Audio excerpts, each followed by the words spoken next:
Hello everyone, welcome back to the J4 podcast. My name is Immaculate Namugenyi Aka Imi.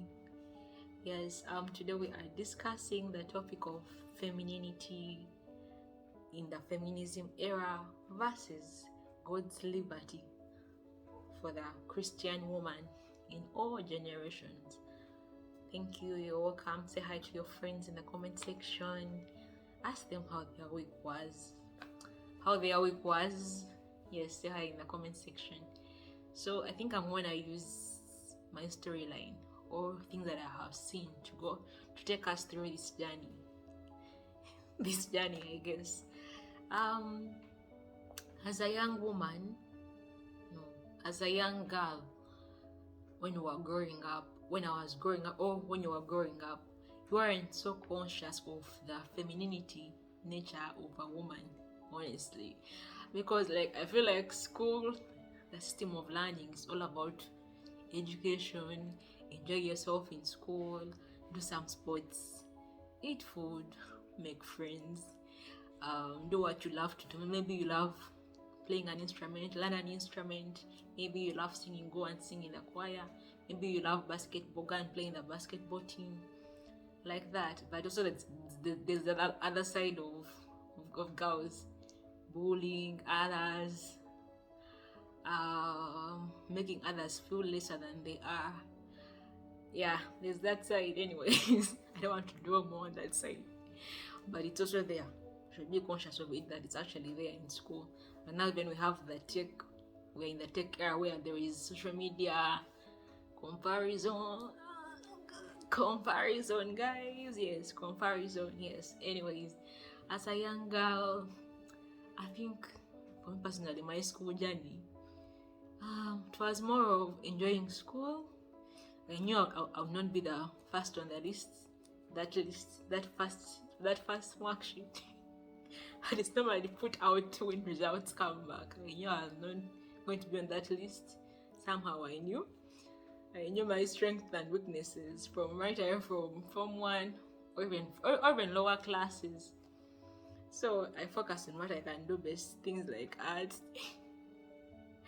Yeah, things in the art section, basically.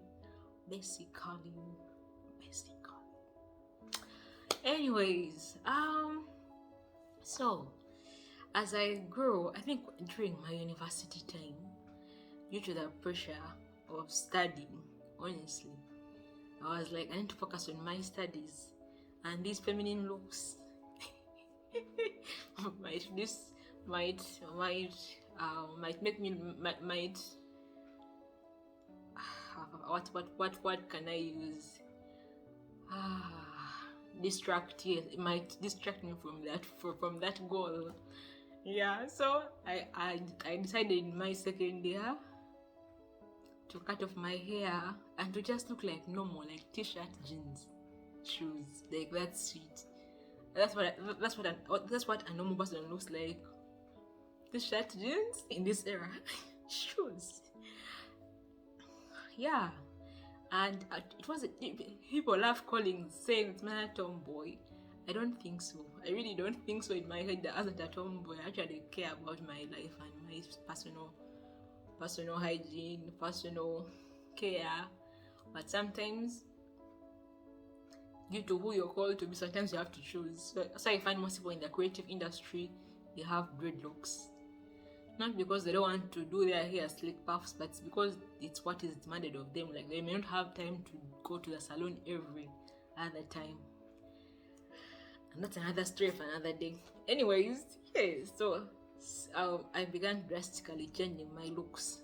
Deliberately not to, where I'm saying distracting, it's because you have people who are courting you around campus, lecturers, just men, generally men. And it's not a bad thing, but it's actually distracting sometimes. Yeah, mostly for campus. Unless your end goal is to marry that person, you can go into that journey. Yeah, so that's how I was. So I think after school, I realized that some of the things that I was doing were just works. Nothing should degrade you from being a woman or looking like a woman just because you want to achieve a certain goal in your career.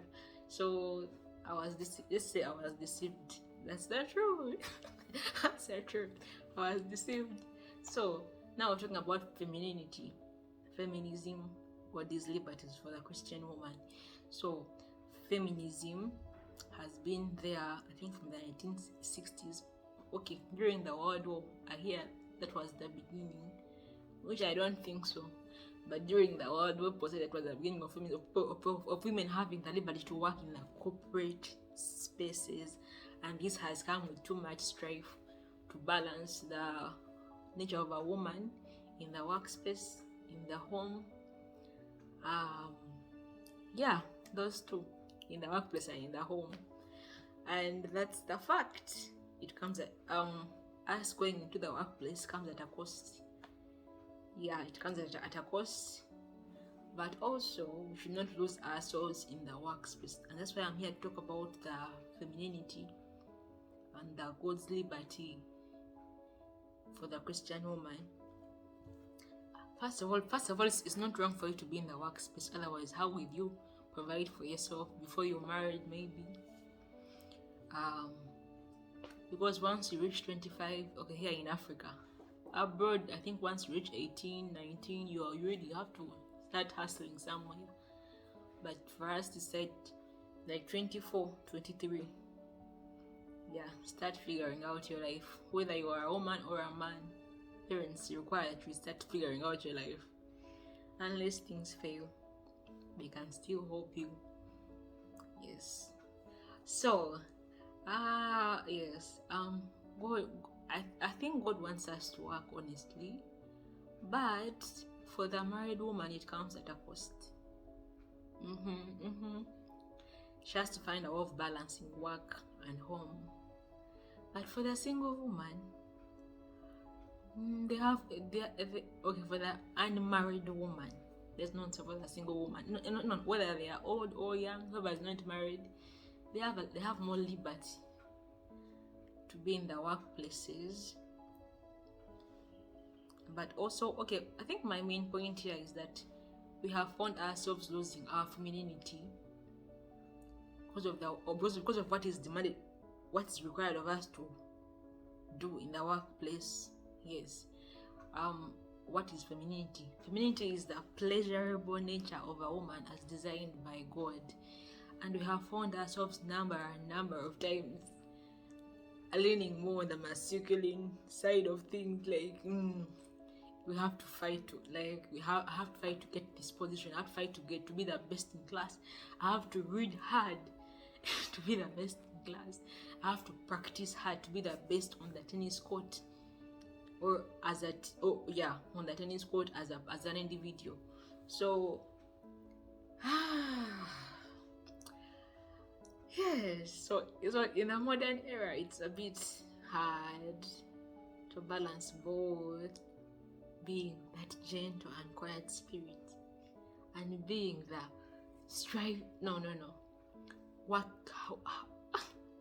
hardworking woman. Yes. The thing about the feminism era, it came with extreme empowerment that directs women to think that they are equal with men and should have the same privileges. You hear me, guys? Yet, for the feminine woman, it's required of you to demonstrate tranquility, peaceable strength, through your actions, through the way we speak, through the way we respond, and through the way we behave towards others. And I think our culture has done a great job to train us that way. But along the way, because we are being empowered, we lose that side of life due to the way we have been taught in schools. Like you can't afford to be feminine in some boarding schools in Uganda, because you must strive for mastery, or in some universities because you must strive for mastery. But The fact is, you taking care of your hair, you taking care of yourself, of your skin, it's what emulates you as a woman. And I'm not saying going for the extreme things that if are doing that, is it people want more lips, people want more but for me, by the way, I think I have spots on my skin which I'm working on, but I'm no longer stressed about them, but I'm working on them. You have to have a clear skin, good hair. Look at mine. Ooh. Anyways, you have to have that dress, you have to have everything like perfect. And yet we know, we as women, at a certain point of the season, at a certain point in the month, you have periods, and there is a lot that comes with periods. You want to relax, so imagine you have to work in that week intensely. You end up having things like cramps, things like headaches, that kind of environment. And I think we should know that we have a limit in physical strength.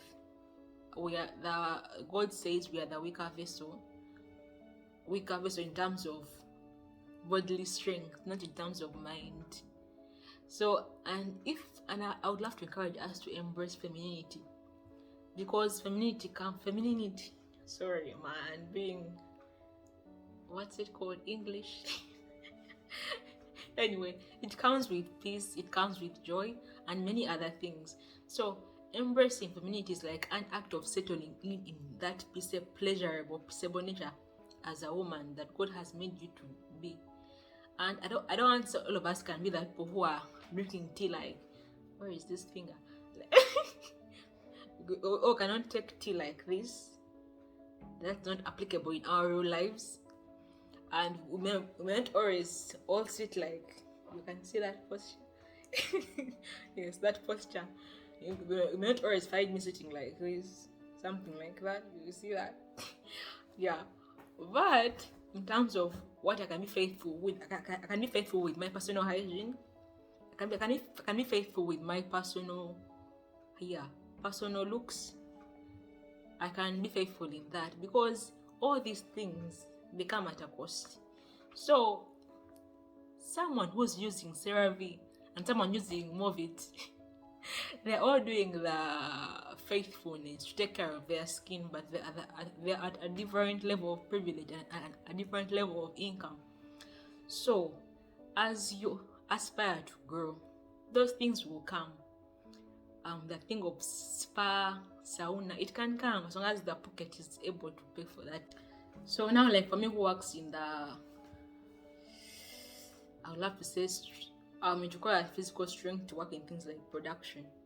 So applying this nature can be through my speech,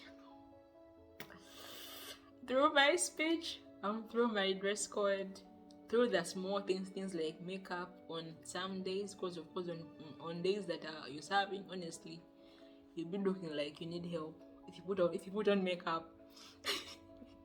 Yeah, personal hygiene, how I smell, how I conduct myself, how I walk. Guys, I really don't walk so nicely. I know it. I don't walk so nicely.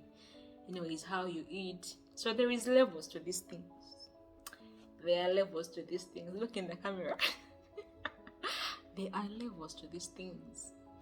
Yeah, so femininity as a girl, as a teenager, as a woman, as a mother, as a parent, it helps you. Honestly, it's like saying that. It's like saying God has said that you are creative, and if you embrace creativity, you are so liberated, like you are so at peace. So the thing is that God has liberated us in the Bible as women. He has given us things like you can actually preach the gospel as a woman, you can be in the office workspace as a woman. It's actually in the Bible. Right now in the New Testament era, you have the liberty to be out there and work with your hands. That God can bless the works of your hands. But it's not necessarily that everyone has the opportunity to work And there are people actually who want to be like serious homemakers, and that's not wrong. By the way, it's not wrong at all. That's their desire as a woman. But some of us, I would really love to be a homemaker. Most maybe in my motherhood era, but in the single womanhood and the wife privilege, I can still work, but I have to make sure that my home is first in place before I start going out there to achieve career goals. Career goals. Anyways, yeah. And also, as women, we should allow God to work in us a good work. Because when you begin to seek the Lord and sit with the Lord, He will teach you that, my friend, your hair needs help. Your eyebrows need help. Your hygiene routine needs help. And actually He shows you how you can improve that, who you can talk to, who can be your reference.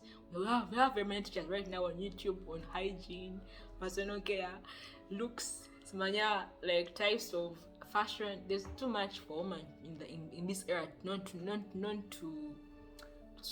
be ignorant.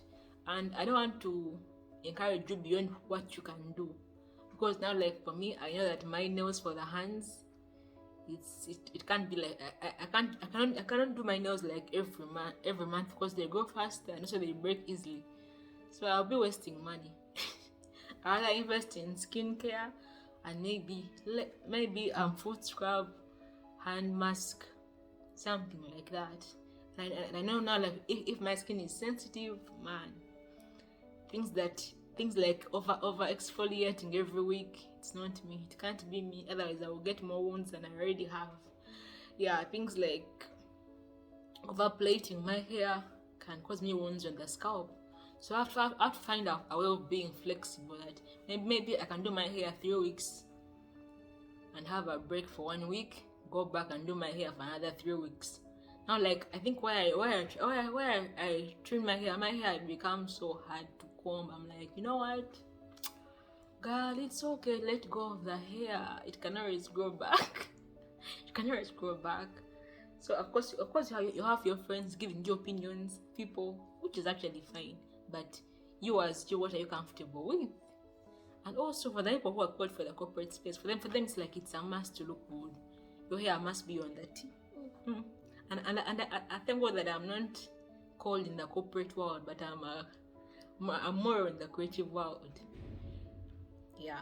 So God's liberty has come with the privilege for us to work in the predominantly masculine workspaces. You could not find women in NASA in the previous years. You could not find women in maybe in the medical surgeons, surgeons, engineers, all those spaces. But now God has given us the liberty to work in all, but we should not lose ourselves in the workspaces. Being too empowered, like I said, like feminism comes with too much empowerment. Like you want to have equal rights to men.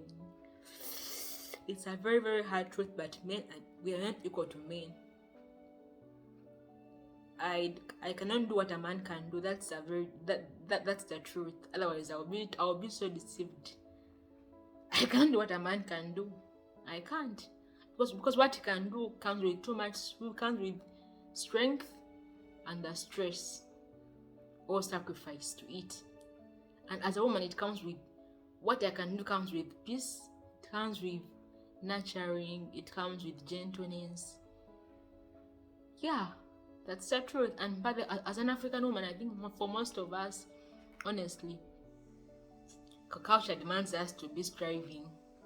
Otherwise, you stay poor. Yeah, you will stay begging, something like that. So I actually understand that women have to, I don't want to say fight, but work hard. Unless you are married and you have the liberty not to work hard. Yeah. So right now, being in the workplace, it's actually a blessing to us as women and others who are around us. And we should not use this privilege to